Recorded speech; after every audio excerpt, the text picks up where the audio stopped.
Okay, so I'm going to make some comments and they're probably going to sound cruel, and I don't mean them to be cruel. It sounds to me like Peyton's running the household. Sometimes. Yeah. So I'm going to lecture you, and I hope what I do with that lecture is empower you. Is it showing a miss? Over 20. Okay, I'll accept your plea. I'll accept your plea. All right. Are you a junior credit-wise, or are you a sophomore? Okay. Do you know what you want to do post-high school?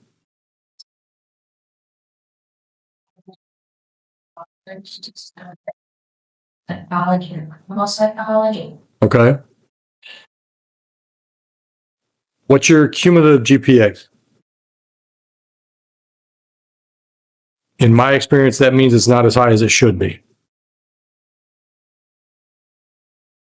What kind of GPA do you think you're capable?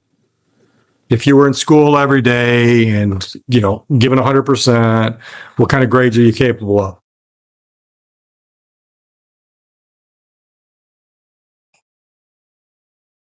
Wouldn't try to over myself, but I would try to aim for A's, but I would be C's. She's capable of A work, right? Yeah. All right. So you understand the way this works. I'm going to delay sentence for 12 months. You don't commit any crimes for 12 months. We don't have any more problems with attendance, and then this gets dismissed. It's not on your record as a conviction. You understand that? Okay. So from what Mr. Bowditch is telling me, it sounds like you need some help, maybe some counseling help to kind of just deal with stuff. Have you been to counseling? Where at? Okay, so I'm going to make some comments, and they're probably going to sound cruel, and I don't mean them to be cruel. It sounds to me like Peyton's running the household. Sometimes. Yeah. So I'm going to lecture you, and I hope what I do with that lecture is empower you. All right? Because sometimes I think parents have a wrong idea of what they're required to do.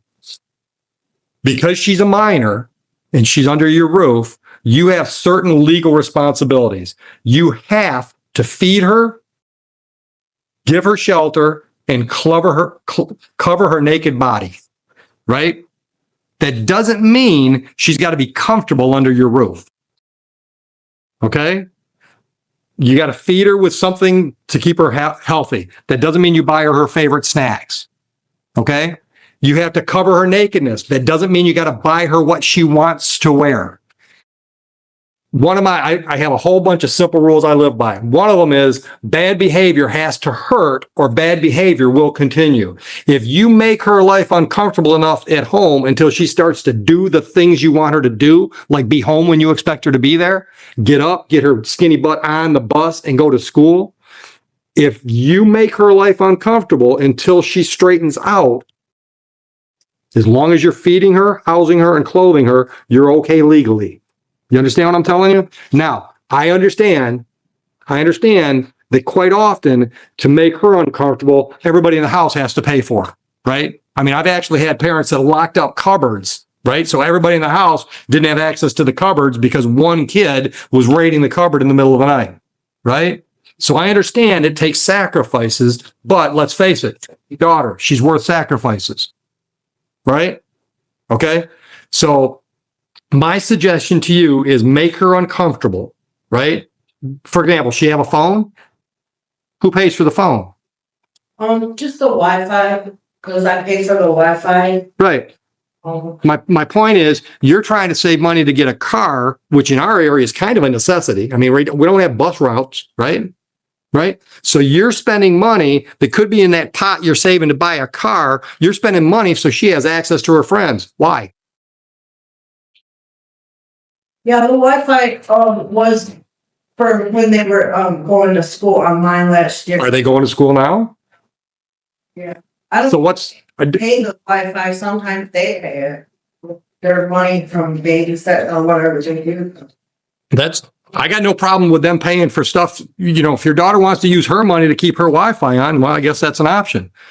Try to keep her home so she I told her she can't leave the house. And she's leaving anyhow. Yeah, when I go to work. Right. Right. That's my point. She's doing what she wants to do, not what you want her to do. Right.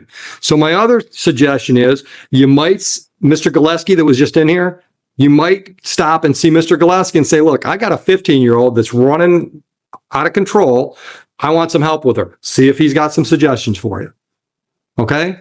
Because, and listen, I've been doing this too long. I know if she keeps doing what she wants to do at 15, it's only going to be bigger problems down the road. If nothing else, she's not getting the quality education she could be getting if she was putting the proper energy into it. And that's one thing I know from this job is if you don't get the education available to you, your life's going to be a struggle. I mean, come on. Life's hard enough if you do everything right, make all good choices. Life's still hard.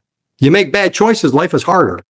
Right. And at 15, we don't expect them to make good choices. That's why we have parents that they're supposed to be listening to because you're older and wiser. Thanks for her to go.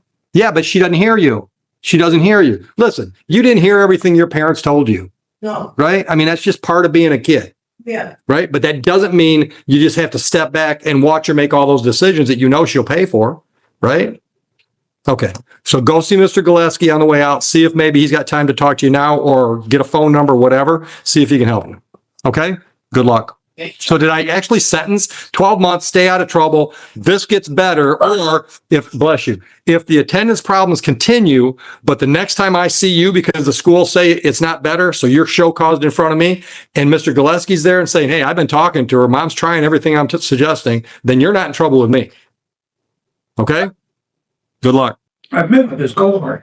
You have an executed plea agreement. It was Shauna.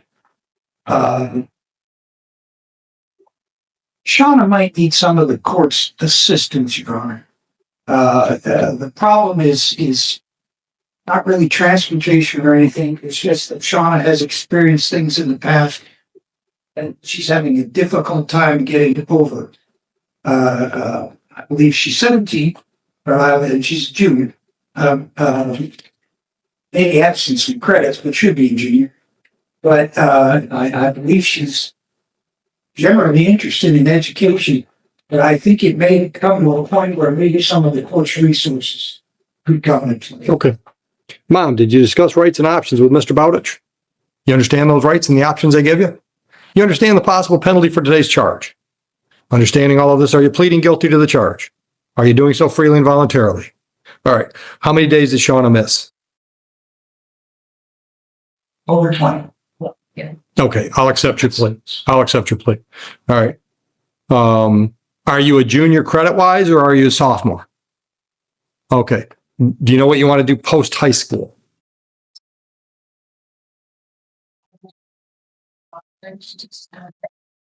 Psychology, almost psychology. Okay. What's your cumulative GPA? In my experience, that means it's not as high as it should be. What kind of GPA do you think you're capable? If you were in school every day and, given 100%, what kind of grades are you capable of?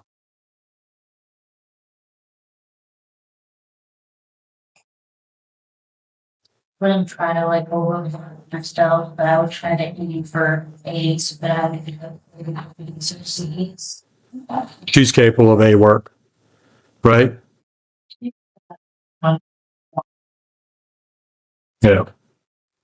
All right. So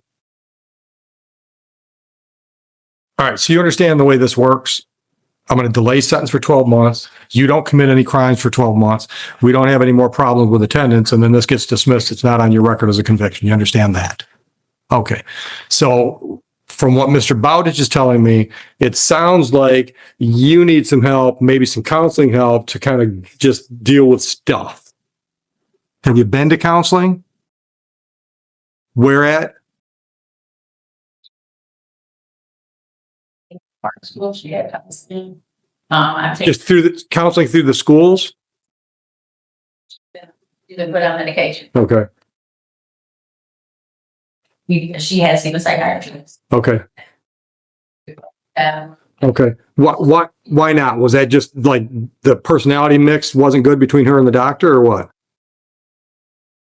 She No, that's, yeah, you blame on me. gotta be comfortable. Yeah. You know, All right. So Shauna, you never had like regular, like 2 times a month, sit down with a therapist and talk about issues. You've never had that.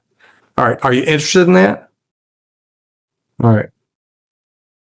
You're interested in that? Yeah. Any insurance? Okay. So here's what I'm going to suggest. It has nothing to do with your file.